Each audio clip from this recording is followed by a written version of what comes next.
प्यारे बच्चों, अस्सलाम वालेकुम, गुड मॉर्निंग। इससे पहले हमने इलेक्ट्रिक फील्ड एंड चार्जेस पर 5 वीडियोस अपलोड किए हैं। आज का हमारा ये छठा वीडियो है जिसमें हम electric field lines, electric flux, Gauss theorem ये चीज़ें पढ़ने वाले हैं और इसके ऊपर कुछ न्यूमेरिकल्स भी सॉल्व करने वाले हैं। Before starting electric field lines, I would like to discuss basics on electric field. जैसा कि आप सभी जानते हैं कि इलेक्ट्रिक फील्ड मतलब क्या है।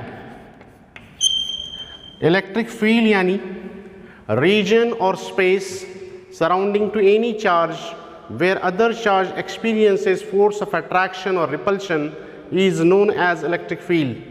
In Marathi, electric field is known as विद्युत क्षेत्र और उर्दू में इसको कहा जाता है बरखी मैदान।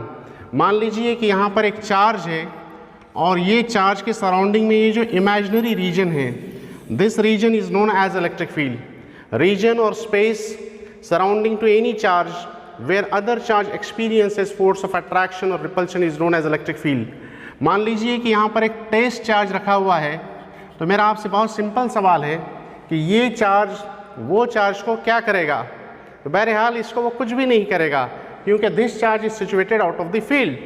अगर मान लीजिए ये चार्ज यहाँ पर आया तब भी कुछ नहीं करेगा, और अगर मान लीजिए ये चार्ज यहाँ पर आया तब भी कुछ नहीं करेगा, और अगर मान लीजिए यहाँ पर आया तब भी कुछ नहीं करेगा, और मान लीजिए कि चार्ज फील्ड के अंदर आया तो this charge will repel this test charge, और ये चार्ज बेचारा जिस रास्ते से आया था उस रास्ते से वापस जाएगा।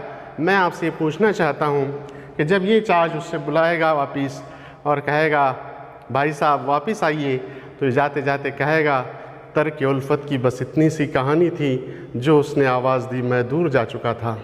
बहरहाल an imaginary path along which unit positive test charge moves in an electric field is known as electric line of force. बहरहाल इलेक्ट्रिक फील्ड लाइंस मतलब क्या, उसके बारे में बातचीत करेंगे। इलेक्ट्रिक फील्ड लाइंस या इसको बोलते हैं इलेक्ट्रिक लाइंस ऑफ फोर्स। क्या बोलते हैं इनको? Electric lines of force. Electric field lines या इलेक्ट्रिक लाइंस ऑफ फोर्स का मतलब होता है an imaginary path along which unit positive test charge moves in electric field is known as electric lines of force. अब इसके properties हमको पढ़ना है। इलेक्ट्रिक लाइंस ऑफ फोर्स के क्या क्या प्रॉपर्टीज़ हैं, तो इसमें कुछ बातें याद रखना कि an imaginary path along which unit positive test charge moves is known as electric line of force। ये इमेजिनरी पाथ होती है।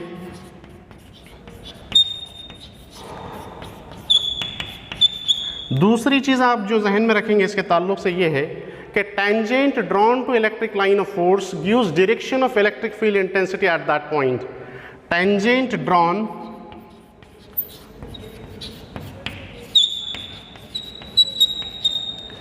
To field lines gives direction of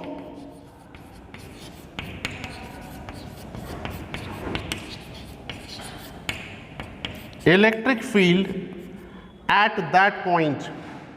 तीसरी चीज़ आप जो जहन में रखेंगे, अगर आइसोलेटेड पॉजिटिव चार्ज है तो आइसोलेटेड पॉजिटिव चार्ज में ये रहेगा कि आइसोलेटेड पॉजिटिव चार्ज है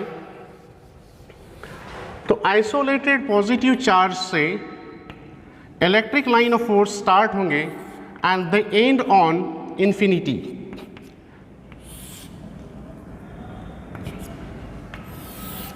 बहरहाल ये चार्जेस पॉजिटिव चार्ज से, इलेक्ट्रिक लाइन ऑफ फोर्स जो है ये पॉजिटिव चार्ज से स्टार्ट होगा end terminate on negative, terminate on infinity. अगर चार्ज नेगेटिव है राजा, चार्ज नेगेटिव है तो वो इन्फिनिटी से स्टार्ट होकर नेगेटिव चार्ज पर टर्मिनेट होते हैं। और अगर मान लीजिए दो चार्जेस है तो दो चार्जेस में ये किस्सा होता है कि इलेक्ट्रिक लाइन ऑफ फोर्स जो है वो पॉजिटिव चार्ज से स्टार्ट होकर नेगेटिव चार्ज पर एंड होते हैं और इनका शेप कर्व शेप रहता। बहरहाल electric line of force starts from positive charge and and on negative charge. यहाँ पर मैं उसको स्टार्ट करते हुए बता रहा हूँ पॉजिटिव चार्ज से, और ये क्लोज कंटिन्यू कर्व्स नहीं रहते, ये भी एक बात इसके अंदर याद रखना। उसके बाद electric lines of forces are more crowded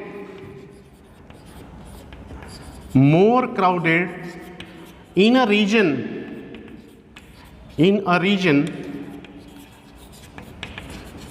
where electric field is strong. मतलब क्या है कि स्प्रेडेड रहेंगे, लेस क्राउडेड रहेंगे in a region where electric field is weaker. चौथी बात याद रखना कि they never cross each other. Electric line of force never cross each other.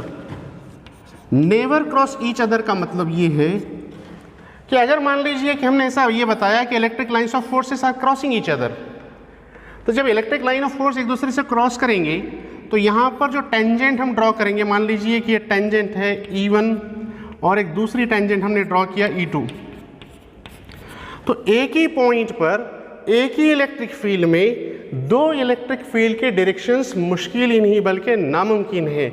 इसलिए हम ये कह सकते हैं कि electric lines of forces never cross each other.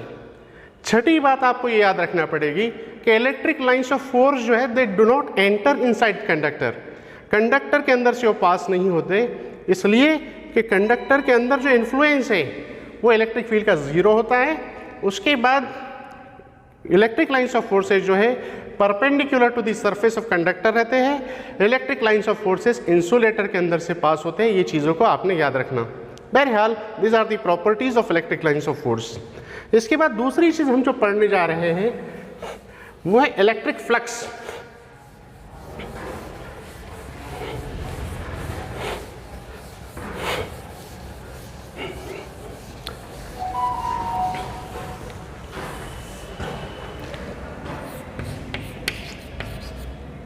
अब राजा इलेक्ट्रिक फ्लक्स का मतलब ये होता है कि total number of electric lines of force passing normally through given area is known as electric flux of that surface. मान लीजिए यहाँ पर एक चार्ज रखा हुआ है और ये चार्ज से इलेक्ट्रिक फील्ड लाइंस ओरिजिनेट हो रहे हैं। मान लीजिए these are the electric lines of force. ये यूनिफॉर्म इलेक्ट्रिक फील्ड है, इसमें इक्विडिस्टेंट पैरेलल लाइन से हमने इसको शो किया। फील्ड की इंटेंसिटी है वेक्टर E। और मान लीजिए कि इस सरफेस के अंदर, इस फील्ड के अंदर एक सरफेस रखा हुआ है जिसका एरिया है मान लीजिए A1, और एक हमने यहाँ पर एक दूसरा सरफेस ला के रखा, मान लीजिए इसका एरिया है A2। तो अब जाहिर बात है कि इस सरफेस के अंदर से इलेक्ट्रिक लाइंस ऑफ फोर्स ज़्यादा पास हो रहे हैं क्योंकि इसका एरिया ज़्यादा है, और ये सरफेस के अंदर से कम लाइंस ऑफ फोर्स पास हो रहे हैं, मतलब इसका एरिया कम है। तो इसके लिए इलेक्ट्रिक फ्लक्स अलग रहेगा और इस सरफेस के लिए इलेक्ट्रिक फ्लक्स अलग रहेगा। Total number of electric lines of force passing normally through given area is known as electric flux for that surface. That's why we write phi is proportional to A. एक आधी किताब में A को denote करेगा वो S से, A के बजाय S से डिनोट करेगा, बुरा मानने का काम नहीं। दूसरी बात कि मान लीजिए ये जो प्लेन है, ये plane perpendicular to the electric lines of force है। मतलब क्या है कि इसके अंदर से ज़्यादा लाइंस ऑफ फोर्स पास होंगे। अब जब ये सरफेस को हम रोटेट करेंगे राजा, रोटेट करेंगे तो होगा कि इलेक्ट्रिक फ्लक्स उसके अंदर से कम जाएंगे, और जब सरफेस पैरेलल रहेगा इसके अंदर तो कोई लाइन उसके अंदर से पास नहीं होगी। मतलब ये है कि इलेक्ट्रिक लाइन ऑफ फोर्स जो पास हो रहे हैं सरफेस के अंदर से वो डिपेंड करता है प्लेन के ओरिएंटेशन पर भी, मतलब एंगल पे भी। तो phi is proportional to theta, और उस वहाँ पर कोसाइन ऑफ द थीटा लिखते हैं हम। क्यों लिखते हैं मैं बताऊंगा आपको। तीसरी बात ये जहन में रखना कि अगर इलेक्ट्रिक फील्ड स्ट्रॉन्गर है तो वहाँ पर इलेक्ट्रिक फील्ड लाइंस बहुत क्राउडेड रहेंगे, ज़्यादा रहेंगे, हमने अभी देखा। तो इसका मतलब ये होता है कि phi is proportional to E। Number of lines of force passing per unit area is directly proportional to electric field intensity of that electric field. ये तीनों को जब हम एक साथ लिखेंगे तो इसका मतलब हो जाएगा कि phi is proportional to EA cos theta. अब हमारी आदत शरीफा ये है कि प्रोपोर्शनलिटी साइन को हटाना, equal to sign with some constant, यहाँ कांस्टेंट ऑफ प्रोपोर्शनलिटी है 1। This is formula for electric flux. अगर इसको हमने ऐसा लिखा है तो आपको कैसा लगेगा? Phi is equal to vector E dot vector A. दो वेक्टर्स का डॉट प्रोडक्ट जो होता है ये स्केलर होता है, तो इलेक्ट्रिक फ्लक्स रह जाइए स्केलर क्वांटिटी, ये बात भी याद रखना। इलेक्ट्रिक फ्लक्स क्या है? ये स्केलर क्वांटिटी है। दूसरी चीज़ आप जो इसके ताल्लुक से जहन में रखेंगे वो ये है कि इलेक्ट्रिक फ्लक्स का जो वैल्यू है वो पॉजिटिव, नेगेटिव या ज़ीरो होता है। अगर मान लीजिए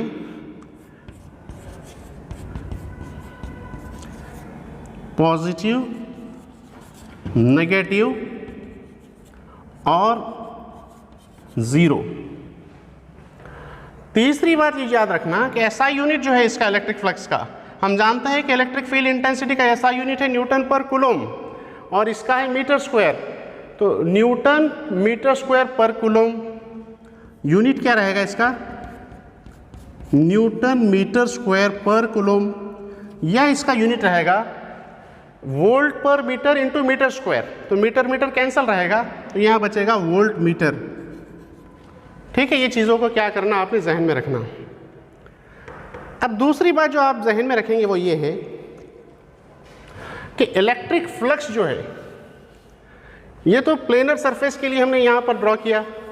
अब ये जो एरिया वेक्टर था, ये एरिया वेक्टर के ताल्लुक से क्या रिलेशन देखेंगे।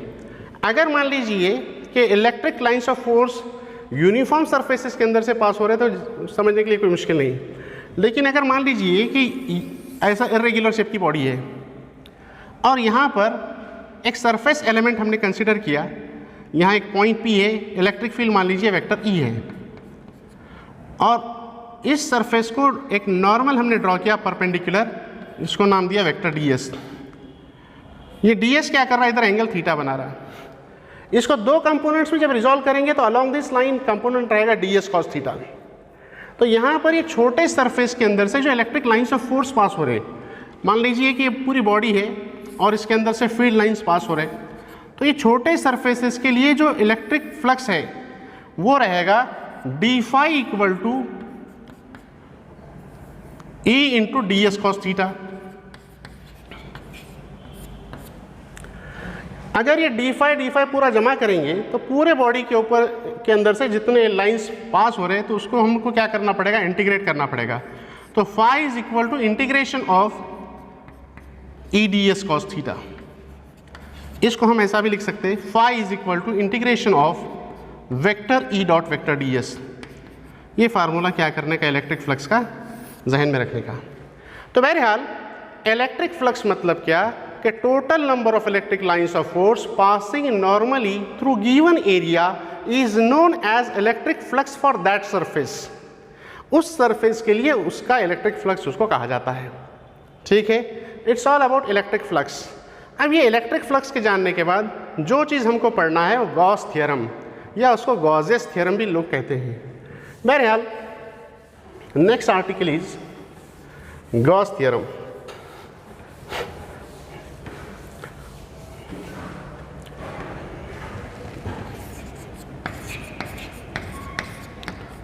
अपोस्ट्रोफियस क्या कहते हैं गॉस साहब? गॉस साहब ये कहते हैं कि electric flux through a close surface, मतलब वो जो क्लोज सरफेस है वो उसका कुछ वॉल्यूम है। Electric flux over a close surface kept in a vacuum is equal to 1 upon epsilon times charges enclosed by that surface. This is Gauss theorem. Gauss साहब ने ये कहा कि अगर मान लीजिए कोई चार्ज किसी क्लोज सरफेस में जहाँ मीडियम अदर दैन एयर है या वैक्यूम में मान लीजिए, तो वैक्यूम के अंदर क्या रहता है? Electric flux over a close surface is equal to 1 upon epsilon times charges enclose by that surface. अब यहाँ वैक्यूम के बजाय अगर कोई और मीडियम है तो यहाँ डाइलेक्ट्रिक कांस्टेंट रहेगा के एप्सिलॉन नॉट। बहरहाल electric flux over a close surface is equal to number of charges enclosed by that surface. अब राजा हमको क्या करने का है, इसको प्रूव करने का है।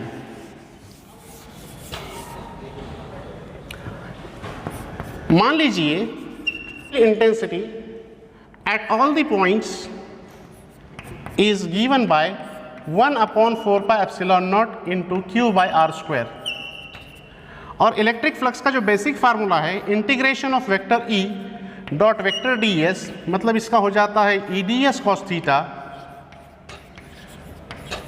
और थीटा क्या है यहाँ पर 0 डिग्री, कॉस 0 इक्वल टू 1, लिहाजा ये क्या हो जाएगा 1 हो जाएगा। फिर क्या होगा कि phi is equal to integration के बाहर ई को लिया, integration of D S is S, और इस सरफेस का जो एरिया है हम जानते हैं ई मतलब 1/4 pi epsilon not into Q by R square, और एरिया ऑफ द स्फीयर जो है वो है 4 पाई आर स्क्वायर।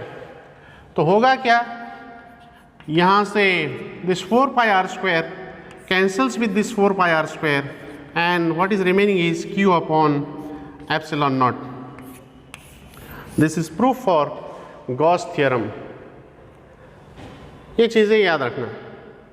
दूसरी एक चीज़ मुझे आपको ये बतलानी है कि जब भी इलेक्ट्रिक फ्लक्स के ताल्लुक से क्वेश्चन पूछा जाएगा और ये कहेगा कि plane of the surface is kept perpendicular to the field, मान लीजिए कि यहाँ पे चार्ज Q है और इसकी वजह से यहाँ पर इलेक्ट्रिक फील्ड इंटेंसिटी है वेक्टर E, और हमने यहाँ पर एक सरफेस ड्रॉ किया और इसको परपेंडिकुलर ड्रॉ किया वेक्टर DS, ये एंगल है रजा थीटा। जब क्वेश्चन में ये कहेगा वो कि surface is kept perpendicular to the field, surface is kept, surface is placed perpendicular to the field, तो perpendicular वर्ड पढ़ते के साथ हम एंगल लिख देते 90 डिग्री, लेकिन it is not like that. ये जो सरफेस है राजा, ये परपेंडिकुलर करेंगे हम इसको, जब घुमाएंगे तो होगा क्या, होगा ये कि ये सरफेस जब परपेंडिकुलर होगा तो यहाँ पे एरिया वेक्टर इधर आएगा, इसको जब हम ऐसा रोटेट करेंगे और ये परपेंडिकुलर होगा तो ये ds इससे कोइंसाइड होगा और थीटा इक्वल टू 0 होगा। यहाँ पर अक्सर लोग चकमा खा जाते हैं। क्वेश्चन में अगर वो परपेंडिकुलर पढ़ते हैं तो थीटा इक्वल टू 90 डिग्री लगते हैं, नहीं। जब plane is perpendicular to the field, मतलब maximum flux is passing through the surface, at that time theta equal to 0, cos 0 1 रहेगा, that is phi equal to E D S cos 0, और cos 0 जब 1 रहेगा राजा तो मैक्सिमम फ्लक्स इसके अंदर से पास होंगे। अब राजा ये जो प्लेन है when it is kept parallel to the field, इसको ऐसा इधर घुमाया अपन ने, क्या किया, सरफेस को घुमाया। When surface is parallel, when surface is parallel to vector E, मतलब इसको जब रोटेट करेंगे हम तो रोटेट करने के बाद क्या होगा, ये ऐसा होगा, एरिया वेक्टर इधर जाएगा और यहाँ पर फील्ड इधर रहेगी, मतलब ये एंगल क्या रहेगा 90 डिग्री। तो उस वक्त आपको थीटा इक्वल टू 90 डिग्री लेना पड़ेगा और कॉस 90 0 होगा, और जब plane is kept parallel to the field flux is equal to 0 रहेगा। ये दो चीज़ें जब आपके समझ में आ जाएंगी तो मुझे ऐसा लगता है कि आप हर क्वेश्चन को सॉल्व कर सकेंगे। ठीक है, अब इसके ऊपर कुछ हम न्यूमेरिकल सॉल्व करते हैं। तो सबसे पहली जो बात आपको गॉस थ्योरम का स्टेटमेंट है वो याद रखना है। गॉस थ्योरम स्टेट्स दैट कि total electric flux passing through a surface over a close surface is equal to 1/ε0 times charges enclosed by that surface. उसके अंदर दो तीन चीज़ें आपको जहन में रखना ये है। गॉस थ्योरम के अंदर गॉस साहब ने कहा कि phi over a close surface is equal to 1/ε times charges enclosed by that surface. उन्होंने ये नहीं कहा कि सरफेस का एरिया कैसा होना चाहिए, सरफेस का शेप कैसा होना चाहिए। मान लीजिए कि अगर यहाँ पर एक क्यूबॉइड है, क्या है राजा, ये क्यूबॉइड, और ये क्यूबॉइड के अंदर यहां पर चार्ज क्यू सिचुएटेड है, या फिर मान लीजिए एक स्फीयर है, इसके अंदर क्या है, चार्ज क्यू सिचुएटेड है, या फिर मान लीजिए कि यहां पर एक इरेगुलर शेप का एक क्लोज सरफेस है और यहां पर भी चार्ज क्यू सिचुएटेड है। ये तीनों केसेस में फ्लक्स जो रहेगा वो सेम रहेगा। Electric flux passing over close surface is equal to Q upon epsilon naught, Q upon epsilon naught, Q upon epsilon naught. दूसरी चीज जो आपको जहन में रखना है वो ये है कि अगर मान लीजिए सरफेस के अंदर यहां पर कुछ तो भी Q1 है, एक Q2 चार्ज है, एक Q3 चार्ज है, या माइनस Q4 चार्ज है, और Q5 और Q6 जो है these are situated out of the field, then electric flux over this surface वो रहेगा phi is equal to Q1 plus Q2 plus Q3 और minus Q4 upon epsilon naught. ये दोनों चार्जेस का कोई अमल दखल इसके अंदर नहीं रहेगा। तीसरी चीज आपको जो जहन में रखना है वो ये है कि अगर मान लीजिए charge is situated out of the field और ये इलेक्ट्रिक लाइंस ऑफ फोर्स इधर से पास हो रहे हैं, तो फ्लक्स क्या रहेगा, phi इज इक्वल टू 0, क्योंकि charge is situated out of the field. क्यों होगा, इसके पीछे क्या हिकमत है कि जितने फ्लक्स इसके अंदर से एंटर हो रहे हैं वो बाहर निकल जा रहे हैं, तो यहाँ पर कोई लाइन ऑफ फोर्स नहीं बच रही है। That's why electric flux over a close surface when charge is kept outside the field, outside the close surface, then electric flux over that surface is equal to 0। ठीक है, ये चंद बातें थी जो आपको गॉस थ्योरम के ताल्लुक से जहन में रखना है। अब इसके ऊपर हम कुछ न्यूमेरिकल सॉल्व करेंगे।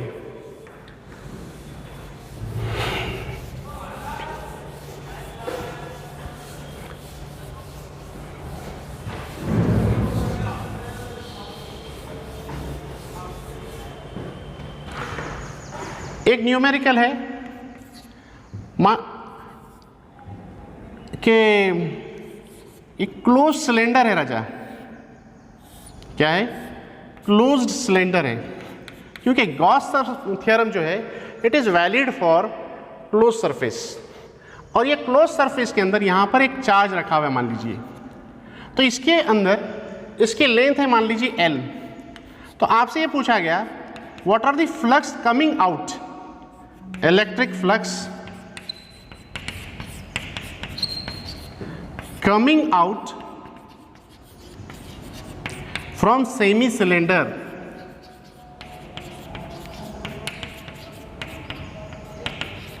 ये सेमी सिलेंडर के अंदर से कितने फ्लक्स बाहर आएंगे पूछा आपसे।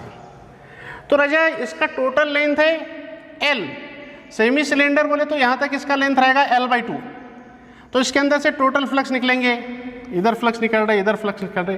हमसे कहा गया है कि 50% पोर्शन में से कितने फ्लक्स जाएंगे, तो टोटल जो सिलेंडर है, सिलेंडर के अंदर से क्या होगा, phi total equal to according to Gauss theorem Q upon epsilon naught.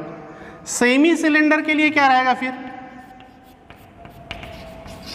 Semi cylinder के लिए रहेगा phi equal to Q upon 2 epsilon naught. यहाँ पे सिमेट्री का मैटर है, हमसे कहा गया है कि क्लोज सिलेंडर के अंदर से Q अपॉन एप्सिलॉन नॉट, आधे सिलेंडर के अंदर से कितने जाएंगे, Q अपॉन 2 एप्सिलॉन नॉट। अगर मान लीजिए दूसरा क्वेश्चन, एक क्यूबॉइड है राजा, जैसा हमने इससे पहले ड्रॉ किया था,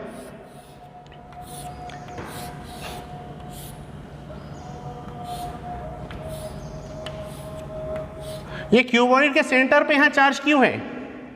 अगर मान लीजिए चार्ज यहां रखा हुआ होता है तो तब भी फ्लक्स जो निकले होते Q अपॉन एप्सिलॉन नॉट निकले होते, लेकिन सवाल हमसे ये पूछा गया what are the flux to be coming out from one surface, from one face of the cube. मान लीजिए कि ये फेस में से कितने फ्लक्स आउट हो गए, हमसे पूछा। अगर चार्ज इनसाइड द क्यूब यहां रहता कहीं तो भी तो हम कहते Q upon epsilon not, at the centre है तो Q अपॉन एप्सिलॉन नॉट निकलेंगे, लेकिन सिमेट्री क्या रहेगी कि हर सरफेस में से सेम फ्लक्स आउट हो गए, तो सिमेट्री को यहां पर तरजीह देना चाहिए। तो राजा flux coming out for total surface for total cube वो रहेगा Q अपॉन एप्सिलॉन नॉट, और एक फेस में से पूछा फॉर वन फेस क्या रहेगा, कितने फेसेस रहते हैं यहाँ पे 6 फेसेस, तो ये 6 को नीचे भेज दिए, तो क्या रहेगा 5 for one face is equal to Q upon 6 epsilon naught. ये क्यूब के 6 फेसेस है, टोटल रहेगा Q अपॉन एप्सिलॉन नॉट, एक फेस में से रहेगा Q अपॉन 6 एप्सिलॉन नॉट। ठीक है, और कुछ न्यूमेरिकल्स हम सॉल्व करते हैं।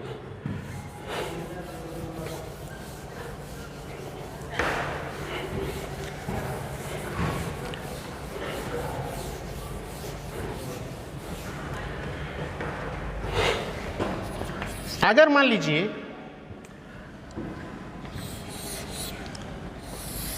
चार्ज इज सिचुएटेड हियर, हमसे कहा गया what are the flux coming out of the hemisphere, phi coming out of hemisphere. ये हेमिस्फीयर के अंदर से कितने फ्लक्स निकलेंगे, तो राजा जैसा कि हम जानते हैं कि Gauss theorem is valid for close surface, close volume के लिए है, तो हम क्या करेंगे यहाँ पर इसको क्लोज कर देंगे और ये क्लोज सरफेस बन जाएगा। जब ये क्लोज सरफेस बनेगा तो टोटल स्फीयर के लिए Q अपॉन एप्सिलॉन रहेगा, तो हाफ के लिए कितना रहेगा फिर Q अपॉन 2 एप्सिलॉन नॉट। ये चीज़ आपको ध्यान में रखना पड़ेगी। ठीक, ये न्यूमेरिकल क्या करने का, याद रखने का। अगर मान लीजिए कि charge is situated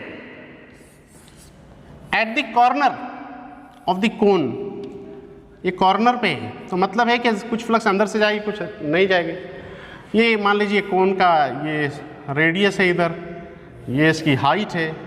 this angle is known as semi vertical angle. क्या बोलते हैं इसको, सेमी वर्टिकल एंगल। तो चार्ज अगर कॉर्नर पे रखा हुआ है यहाँ पे कोन के, तो अगर मान लीजिए चार्ज कॉर्नर पे रखा हुआ है तो फ्लक्स जो निकलेंगे उससे वो रहेंगे Q upon 2 epsilon not into 1 minus cos theta. ये फार्मूला क्या करने का, याद रखने का। इसका डेरिवेशन हमको एक्सपेक्टेड नहीं है। This angle is known as semi vertical angle.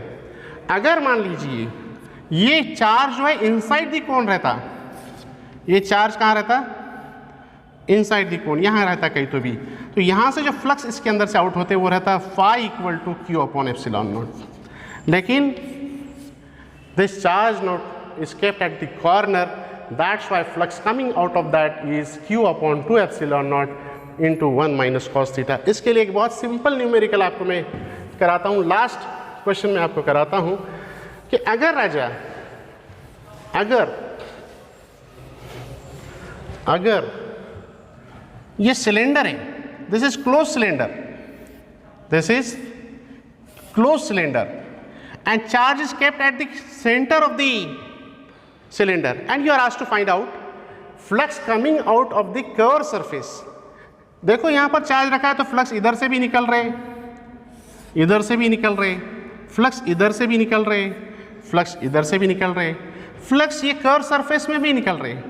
हमसे ये कहा गया कि कर्व सरफेस में से कितने फ्लक्स निकलेंगे, तो करना क्या पड़ेगा, जैसा मैंने आपको एक फार्मूला बताया कि flux coming out of the cone is, इसको हम नाम देंगे 5 कुछ, तो वो Q upon 2 epsilon not into 1 minus cos theta.